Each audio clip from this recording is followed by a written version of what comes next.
We're back. That's right, we're back. So we're back in the kitchen. We're gonna make some awesome, guilt-free, totally okay brownies. Grain-free, sugar-free brownies. Right on, right? You already had them before.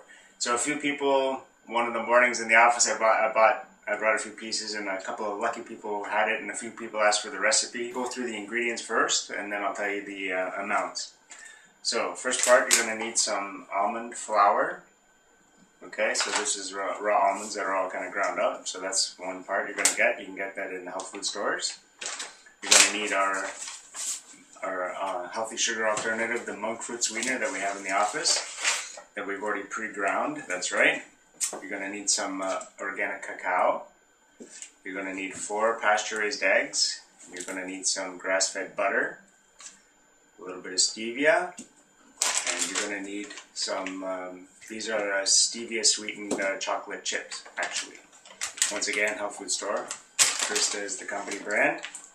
And you're also going to need some vanilla extract. As a optional, I'm going to be adding in some of the chocolate bone broth protein, so we get a little more protein in it as well. Why not? And then I'll talk about the icing later in the second part, but this is basically to make the solid part of the brownie. Alright, you ready to go? Alright, so we're going to be putting the stuff in here. First thing we're going to do is we're going to be just adding the eggs. So let's add the eggs. Whoa! Alright, so we got the 4 pastured eggs in there, pasture-raised organic eggs. It's important. So then here's the half cup of organic raw cacao. And I'm also going to add maybe about a half a scoop, 3/4 scoop of the bone broth protein chocolate. So that's optional. You don't have to put that in there, but I just like to add a little protein. So this is about 3/4 cups of the blended monk fruit. Okay, so as you know, when we use our monk fruit, like I said, it doesn't always dissolve perfectly when I bake it, so I always put it in a food processor first to make it more like a powder form, and I just store it in a glass container. So we're just going to get my helpful assistant to grind up a fair amount of this stuff here that we can use in the recipe. Alright, hit it. Go.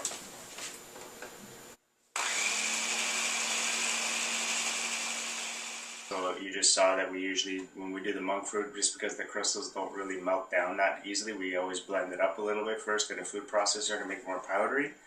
So this is 3/4 cups of the monk fruit sweetener. Now the butter, it's actually a fair bit of butter to make it thick and consistent, so it's a lot of good healthy fats, the fat-soluble vitamins and all that. So it's actually a half cup of butter. So they consider that 2 sticks of butter, or half cup, so it's going to be half cup of melted butter. It looks like the earth. It looks like the earth? Yeah, kind of. Kind of looks like the earth. What do you think? Maybe. Okay, so let's go grab that.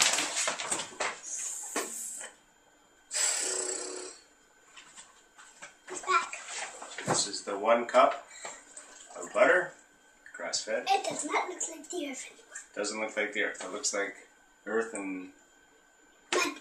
Earth and mud, sure. So usually I put in chopped walnuts, but I didn't have any, so I just did like a small handful of Brazil nuts and cashews, so whatever kind of nuts, but just so that they're kind of like small little pieces.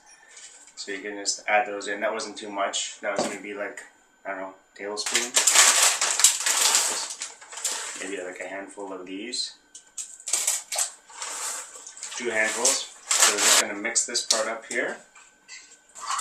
We're going to add 1 cup of the almond flour. Okay, so hey, what are you doing? We're making it. He's eating it before we get to it. Also 1 teaspoon of vanilla extract as well. Sorry, teaspoon. Okay, keep stirring. If you want, you could add a dropper full of stevia already into this as well. So I use the liquid stevia, obviously it makes it easier for recipes. That was about a half dropper. So junior mixer mixed up everything nice. We're going to put in some coconut oil. We're going to grease an 8x8 nonstick pan. Okay, so we put a lot of nice coconut oil all over the pan. Fill her up. So it should kind of look like this now. Kind of like a thick, sort of pasty kind of thing. So let's get it out.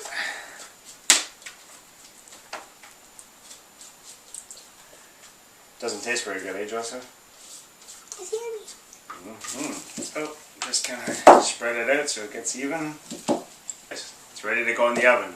So the oven is going to go on 375 degrees. So it's going to be in the oven for about 20 to 25 minutes. You're going to have to use the toothpick, kind of stick the toothpick in around the 20-25 minute mark and see if it comes out clean. If it comes out clean, then it's cooked on the inside. If you still see some chocolate coming off on it, then you still need to do a few more minutes. So we're going to throw that in the oven, and in the meantime, we're going to make the cool icing. You won't believe what we're putting in this icing. It's really neat. So now for the frosting, this is going to be really cool. So we're going to be using about 3. We're going to be using a little food processor again. So we're going to do 3 teaspoons of organic cacao. Like that. 6 heaping teaspoons of the monk fruit sweetener.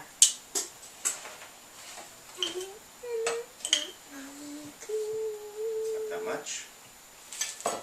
We're going to use about maybe a dropper full of stevia, so about that much of the liquid stevia.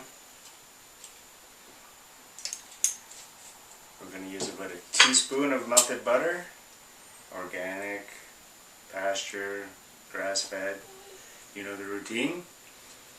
And check this out, for the healthy fats and a lot of fiber, we're actually going to use an avocado.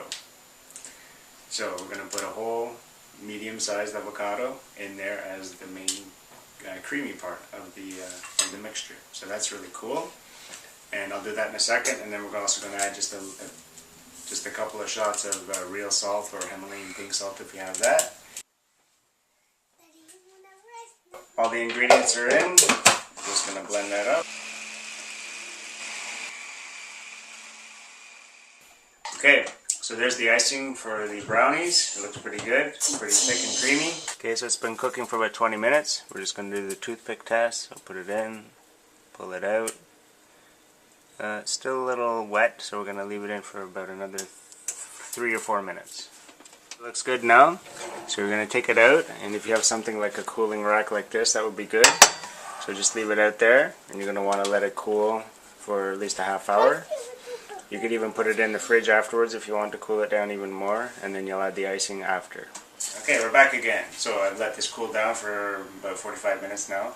So if you put enough coconut oil on the bottom of the pan and you cooked it enough, it shouldn't stick. The first time I did it, it was still a little stuck, but I can actually do this and it comes right out. So we can just plop that onto here, and now it's time for the icing. Take the icing and put her on. Nice and thick. Spread it out. It's being nice and